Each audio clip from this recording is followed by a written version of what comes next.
Earl, many parents aren't happy about this proposal. They say since last year's cuts, it created problems for the district. It still smells like ammonia out here, but plant officials say everything is okay. New developments tonight on Joseph Burns' execution, which was supposed to be happening right now. Now let me show you that this substance looks so much like dried up grass. Earl, the embattled police chief, isn't either clear yet. He has another hearing to go before that could determine if he'll keep his job. Residents in this neighborhood say they're fed up because it's taking so long to complete construction on this bridge. The county says they've done their part. Now it's up to the city. Officials here in Greenwood are urging you to pay your fines, or you may have to do the time. Plumbing experts say if you can't get to a hardware store, use what you have around your house, like old rags, tape, and a plastic bag. You can wrap those around your pipes or your faucet and use that as insulation.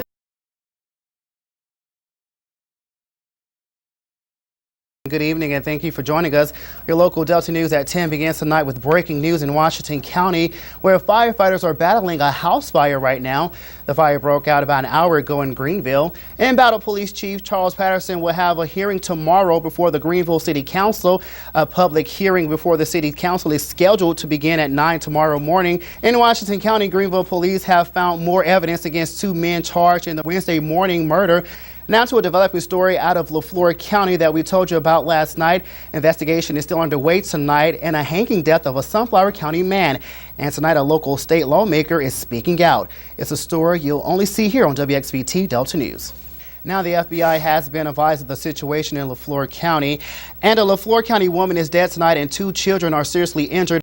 If you live in Hollandale, you may want to listen up. The entire city is under a boil water alert. In other news tonight at 10, one local university is trying to use the Delta Blues to boost enrollment at a local university. WXVT's Aaron Washington has more. State fire marshals are investigating an early morning house fire that left a Drew woman dead on her birthday. The fire happened this morning around 5 on Broadway Street in Drew. Police in Greenville are investigating a deadly crash that claimed the life of a man and his dog. It happened this morning around 3 on Highway 82 West in Country Wood. Staying in Greenville, police are investigating an armed robbery that happened at a video store. It happened last night around 11 at Blockbuster in the 1800 block of South Martin Luther King Drive.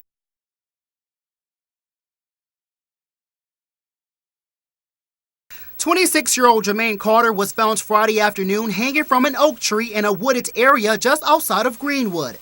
Senator David Jordan is raising concerns. Regardless of how it happened, you got a young black male hanging in a tree, and there are no answers. According to Leflore County investigators, Carter's stepfather told them the two men were in Greenwood working on Wednesday. They are painters. His stepfather says he went to get some tools and Carter wandered off. Here are pictures taken of Carter before investigators removed his body. You can still see paint on his hands and clothes. According to Sheriff Ricky Banks, Carter did suffer from mental illness. He was hospitalized in the state hospital at least once. There could possibly be some motives for this. Sheriff Banks says Carter's only injuries were from hanging himself. The only footprints around the tree matched the shoes Carter had on. Banks says Carter may have used an old table frame to stand up on and then kicked it out from under him. He also had a bundle of braided rope like the rope around his neck in his jacket pocket. If it was a suicide, then if it can be proven that, then the case closed. But friends and family aren't convinced he took his own life. Mayor Michael Pimpleton and Carter were childhood friends. They grew up together in the town of Sunflower. This definitely was not of Jermaine's character at all. The mayor says the entire community is saddened by this loss. Anytime you saw him around town, if he wasn't walking his dog, he was always had some other kids of the community walking with them and talking with them. So he definitely was a role model to a lot of young children here in town. The sheriff tells us that his findings of suicide is not final, since the body is awaiting autopsy in Jackson.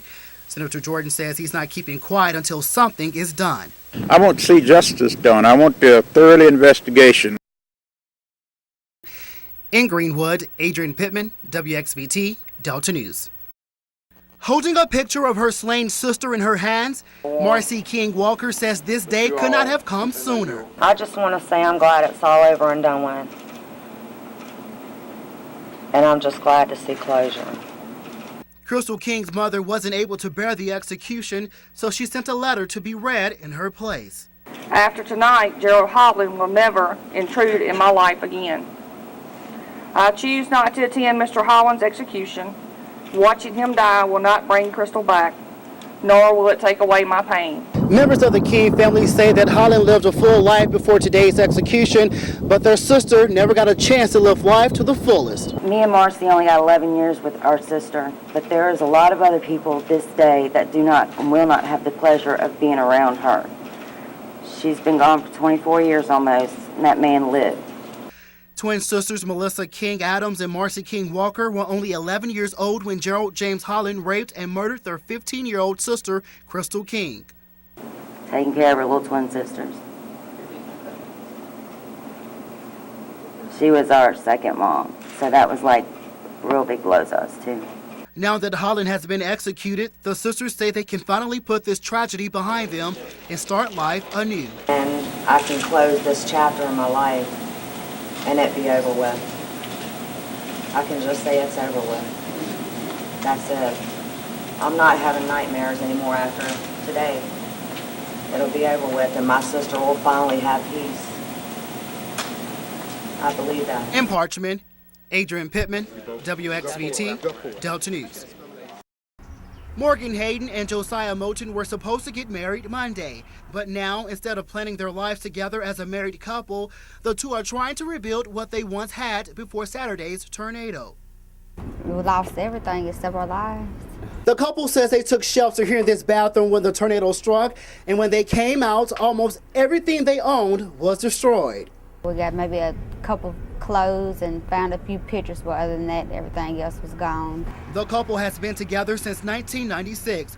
Over the past 14 years, the two say they never thought they would experience a tornado together. We can officially say we've been through everything together now and been by each other through everything. Despite all the obstacles the couple faces, they're remaining optimistic. It's good to have life. Yeah. We always have another day. Yeah. In Yazoo City, Adrian Pittman, WXVT, Delta News.